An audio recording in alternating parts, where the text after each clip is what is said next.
मसीह में प्रिय भाइयों बहनों, आप सबको प्रभु यीशु के नाम से मेरी स्वागत है। आज हम एक वचनों को सुनेंगे पहला कुरिन्थियों का पुस्तक में 1 अध्याय में 9 वचन। पहला कुरिन्थियों 1 अध्याय 9 वचन। परमेश्वर सच्चा है जिसने तुमको अपने पुत्र हमारे प्रभु यीशु मसीह की संगति में बुलाया है। यहाँ परमेश्वर के वचन में हम लोग देख रहे हैं परमेश्वर सच्चा है जिसने तुमको अपने पुत्र हमारे प्रभु यीशु मसीह की संगति में बुलाया है। आज मैं इसी वचन से आप लोगों के साथ प्रचार करने के लिए जाग रहा हूं। क्यों परमेश्वर ने हमें बुलाया, क्यों परमेश्वर हमें चुना है। आज हमसे बड़े बड़े धनी लोग हैं, हमसे ज्यादा पढ़ाई लिखे लोग हैं, लेकिन परमेश्वर उन्हें छोड़ दिया। हमसे बड़े बड़े बुद्धिमान हैं, बलवान हैं, लेकिन उन सबों को छोड़कर परमेश्वर क्यों हमें चुन लिया है। यह परमेश्वर की बहुत बड़ी दया और अनुग्रह है। परमेश्वर क्या चीज के लिए परमेश्वर हमें चुना है, आज हमारा जो में समझना है। या परमेश्वर का वचन कह रहा है परमेश्वर ने हमें इसलिए चुना है उसकी पुत्र का संगति में रहने के लिए, मसीह के संगति में रहने के लिए परमेश्वर ने हमें बुलाया। हाँ मेरा प्रिय भाइयों बहनों, आज हम लोगों का जीवन में हम परमेश्वर के साथ संगति रखना है। वही पर्पस के लिए ही परमेश्वर हमें बुलाया, परमेश्वर हमें चुना। आज हमें कलीसिया का अंदर में परमेश्वर ले आया। आज हमें परमेश्वर ने सारे पापों से उद्धार किया, अपनी पवित्र लहू की कीमत देकर परमेश्वर ने हमें खरीद लिया है।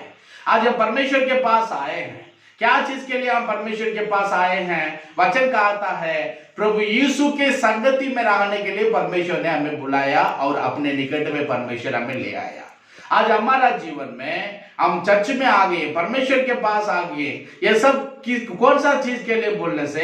हम प्रभु यीशु के साथ संगति रखने के लिए, हम परमेश्वर के साथ सदा बने रहने के लिए परमेश्वर ने हमें बुलाया। प्रभु के साथ संगति रखने का मतलब क्या है? हमेशा साथ हम परमेश्वर के साथ रहना है, हर घड़ी परमेश्वर को याद करना है, हमें परमेश्वर को खोजना है। जिसने हमें बुलाया वो सच्चा परमेश्वर की संगति में रहने के लिए हमें समर्पण करना है। आज मनुष्य लोगों का जीवन में देखने से आज सभी मनुष्यों और बहुत दूसरों से बात करने के लिए ज्यादा समय देते हैं, और कुछ लोगों का जीवन में देखिए टीवी में, मोबाइल में बैठने के लिए ज्यादा समय बिता रहे हैं, और कुछ लोगों का जीवन में देखने से मोबाइल में बैठकर गेम खेलने के लिए, ऐसा बहुत सारे बात है। जो बात बेकार बात करने के लिए लोगों को समय है, लेकिन परमेश्वर के साथ संगति रखने के लिए समय नहीं है, परमेश्वर को खोजने के लिए समय नहीं है, परमेश्वर की मार्ग में चलने के लिए समय नहीं है, या बाइबल पढ़ने के लिए समय नहीं है, इस वचन के अनुसार चलने के लिए समय नहीं है। आज परमेश्वर ने हमें क्यों बुलाया, क्यों परमेश्वर हमें चुन लिया बोलने से? हम परमेश्वर के साथ संगति रखने के लिए, प्रभु यीशु के संगति में रहने के लिए परमेश्वर ने हमें बुलाया। आमीन। आज हम लोगों का जीवन में इसे हम लोग भूल जाते हैं और दूसरी सभी बातों में हम ध्यान देते हैं, लेकिन परमेश्वर के सम्मुख में कौन सी बात उचित है बोलने से? हम परमेश्वर के साथ संगति रखना ही उचित है। वही काम के लिए ही परमेश्वर ने हमें बुलाया। संगति का मतलब उसके साथ चलना, उसे खोजना, उसको ढूंढना, उसका वचनों पर ध्यान देना, वही वचनों पर हमें समर्पण करना, परमेश्वर जैसे कहा था वैसा चलना, ये उसके साथ संगति रखने का मतलब है। प्रार्थना में लगे रहना परमेश्वर के साथ संगति रखने का मतलब है। बाइबल में हम लोग मरकुस सुसमाचार का पुस्तक में भी आप पढ़ने से यहाँ पर परमेश्वर का वचन में लिखा हुआ है। मरकुस सुसमाचार का पुस्तक में 3 अध्याय में 13 से लेकर पढ़ने से यहाँ वचन में परमेश्वर ऐसा 12 प्रेरितों को चुना, और वही बात यहाँ पर लिखा हुआ है। मैं पढ़ रहा हूँ आप मरकुस सुसमाचार 3 अध्याय में 13 से लेकर। फिर वो पहाड़ पर चढ़ गया और जिन्हें वो चाहता था उन्हें अपने पास बुलाया और वे उसके पास आए। तब उसने 12 पुरुषों को नियुक्त किया कि वे उसके साथ साथ रहें और उन्हें भेजे कि प्रचार करें और दूसरा आत्मा को निकालने का अधिकार रखें। यहाँ परमेश्वर 12 चेले लोगों को परमेश्वर चुना, 12 प्रेरितों को परमेश्वर ने चुना। इन्हें कौन सा पर्पस के लिए परमेश्वर चुना है बोलने से यहाँ वचन में 14 में लिखा हुआ है वे उसके साथ साथ रहें बोल के प्रभु का वचन में है। इसका मतलब पहला ये 12 चेले लोग प्रेरितों परमेश्वर का संगति में रहना है, और उसके बाद ही उनका जीवन में क्या काम करना है? वचन कहता है उनको बेचकर प्रचार करना है और दुष्ट आत्मा निकालना है, चंगाई करना है। ये सारे अधिकार को परमेश्वर उनको दिया, लेकिन पहला क्या पर्पस के लिए 12 प्रेरितों को परमेश्वर ने चुना बोलने से यहाँ परमेश्वर का वचन अच्छी तरफ से कहा रहा है। ये 12 प्रेरितों को परमेश्वर इसलिए चुना, ये 12 प्रेरितों परमेश्वर के साथ परमेश्वर का संगति में रहने के लिए परमेश्वर ने चुना। हमें यहाँ हम लोगों का जीवन में हम जितना दुष्ट आत्मा निकालने से भी, हम जितना परमेश्वर का वचन को प्रचार करने से भी, ये सब परमेश्वर की मकसद नहीं है। लेकिन पहला मकसद क्या है, परमेश्वर क्यों हमें चुना है बोलने से वचन में देख रहे हैं। फर्स्ट हम लोग परमेश्वर के साथ रहना है। हम परमेश्वर के साथ नहीं रहेंगे, हम परमेश्वर का मार्ग में नहीं बने रहेंगे, उसकी वचन पर हम ध्यान नहीं देंगे, हम जितना प्रचार करने से भी, दूसरी बातों में ध्यान देने से भी, वो हम लोगों का जीवन में किसी भी काम हमें कुछ नहीं देगा। हमारा जीवन में वेरी वेरी इंपॉर्टेंट क्या है, इसलिए परमेश्वर चुना, उसके साथ साथ रहने के लिए 12 प्रेरितों को परमेश्वर ने चुना। हालेलुया। आज हमारे जीवन में समझना है मेरा भाइयों बहनों, यही है परमेश्वर का मकसद है। यही मकसद के लिए ही परमेश्वर ने हमें चुना है और बुलाया है। परमेश्वर भी कहता है तुम मेरे साथ रहना है, तुम मेरे बिना कुछ नहीं कर सकते हो। परमेश्वर वचन में ज्यादा कहता है। हम लोग यूहन्ना सुसमाचार का पुस्तक में 15 अध्याय में पढ़ने से यहाँ 4 वचन में लिखा हुआ है, तुम मुझ में बने रहो और मैं तुम में।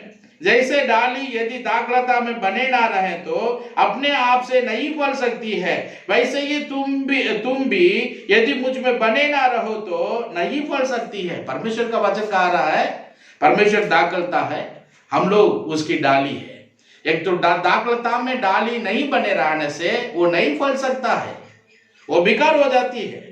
और वचन कहता है, परमेश्वर भी बोल रहा है, यदि दाखलता में बने ना रहे तो अपने आप से नहीं फल सकती है, वैसा ही तुम भी यदि मुझ में बने ना रहे तो नहीं फल सकते हो। आप मुझ में नहीं रहोगे, मेरे साथ संगति में नहीं रहोगे, मेरे साथ मेरे संगति में नहीं रहोगे, मुझे नहीं खोजोगे, तुम्हारा जीवन बेकार है बोल के परमेश्वर ने अपने चेलों को और अपने सारे शिष्यों को भी परमेश्वर ने सिखाया। आज हमारा जीवन में समझना है मेरा भाइयों बहनों, परमेश्वर की वचन अच्छी तरफ से कहा था, वो दाखलता है, हम उसकी डाली है। ये दुनिया में आत्मिक फल हमें देने के लिए, ये दुनिया में हम मचा से रहने के लिए हम लोगों का जीवन में पहला क्या करना पड़ता है, परमेश्वर के साथ रहना है, प्रभु में बने रहना है। हम प्रभु में, यीशु मसीह में बने नहीं रहेंगे, हमारा जीवन वो व्यर्थ हो जाएगी, बेकार हो जाएगा। वचन में हम लोग देख रहे हैं 6 वचन में लिखा, यदि कोई मुझ में बना ना रहे तो वो डाली के समान है, फेंक दिया जाता है और सूख जाता है, और लोग उन्हें बटोर कर आग में झोंक देते हैं और वे जल जाती है। यहाँ वचन में कहता है, देखिए परमेश्वर, यदि मुझ में ना बने रहने से, मेरा वचन पर बने नहीं रहने से, मेरा ध्यान नहीं देने से, मुझे नहीं खोजने से, मेरी संगत में नहीं रहने से, वो डाली के समान फेंक दिया जाता है। कौन सा ना फेंक दिया जाता है बोलने से यहाँ लिखा, और सूख जाता है, उसको फेंक देंगे, जो फल नहीं देता उसको फेंक देंगे, और वो डाली वो सूख जाएगा। सूखने के बाद लोग आकर उसको बटोर कर आग में झोंक देते हैं और वे जल जाती है। इसका मतलब जो आज प्रभु में नहीं है, प्रभु का वचन में नहीं है, यीशु में नहीं बने रहता है, उसका अंत ऐसा होगा, नरक में उनको जलना पड़ेगा, नरक में उनका जीवन में दंड पाना पड़ेगा। परमेश्वर की वचन अच्छी तरह से कहता है, परमेश्वर क्यों हमें बुलाया है बोलने से, मसीह के साथ, मसीह यीशु के संगति में रहने के लिए परमेश्वर ने हमें बुलाया। यदि आप प्रभु की संगति में नहीं है, आप दूसरा संगति में है, तो आज ये सच्चा परमेश्वर यीशु का संगति में आइए। परमेश्वर यीशु मसीह आपको आशीष देकर आपको अगुवाई करेंगे, आपको हर प्रकार की मुसीबतों से वो बचा कर रखेंगे। चलिए हम प्रार्थना करें, समर्पण करें। प्रभु, मैं तेरी संगति में जीवन पर परमेश्वर चलने के लिए मुझे समर्पण कर रहा, मेरी जिंदगी पर मैं तुझे छोड़कर अलग नहीं होना है। सबको ये प्रार्थना करेंगे, वचन में हम लोग सुने। यदि हम परमेश्वर में बने नहीं रहेंगे, हम लोगों का जीवन में ऐसा दंड होगा, हम नहीं फल सकते हैं, हमारा जीवन बेकार हो जाएगा, अंत में हमें नरक जाना पड़ेगा। परमेश्वर 12 चेले लोगों को बुलाया सिर्फ प्रचार करने के लिए, दुष्ट आत्मा निकालने के लिए और उनको चंगाई करने के लिए सिर्फ परमेश्वर ने नहीं बुलाया। पहली मकसद यही था, उन्होंने पहला परमेश्वर के साथ रहना, परमेश्वर के साथ साथ चलना, उसके बाद ही उनका जीवन में प्रचार करना, ये सब परमेश्वर की इच्छा था। प्रभु, आज हम लोगों का जीवन में आपकी संगति में रहने के लिए समर्पण कर रहे हैं, तो हमें आशीष दे, तेरे वचन पर बने रहने के लिए तो अनुग्रह कर। प्रभु यीशु के नाम से प्रार्थना मांग रहे हैं स्वर्गीय पिता, आमीन आमीन। God bless you.